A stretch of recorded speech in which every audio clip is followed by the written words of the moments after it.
Maintenant on en rigole, mais au début on n'a pas de sous. Déjà quand vous créez un compte bancaire, vous prenez dans votre poche pour ouvrir le compte bancaire. Ça c'est le premier pas, et après on n'a pas de lieu. On débarque comme ça, et donc en fait on a tout fait jouer nos réseaux personnels pour trouver des lieux pour certains soins où on avait vraiment besoin d'une petite salle cocooning, etc., notamment pour les soins de bien-être et pour la sophrologie ou les instants hypnotiques. Et puis le reste, la mairie nous a quand même aidé en fait pour nos lieux de réunion, et pour les grosses réunions, ils mettent à disposition des salles. Alors pour moi, j'ai connu l'association le jour de l'annonce de mon cancer, donc c'était en juin l'année dernière, et en fait j'ai vu un flyer dans la salle d'attente du médecin traitant.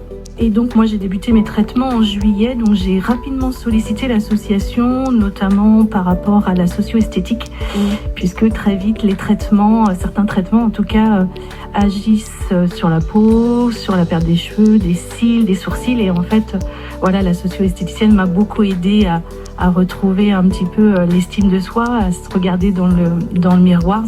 Le cancer ne touche pas que les femmes, ce n'est pas que le cancer du sein. Je ne vais pas vous faire la liste de tous les cancers, mais effectivement, on accueille aussi les hommes. Et on a la chance, et on est très content, et on le bichonne. On a un homme parmi Il doit être très nos content aussi. bénéficiaires, voilà, qui lui peut apporter quelque chose aux hommes qui parfois sont aussi touchés par le cancer, notamment dans le cancer de la prostate qui est quand même assez répandu. Et il nous aide beaucoup à répondre aux questions de nos hommes en fait.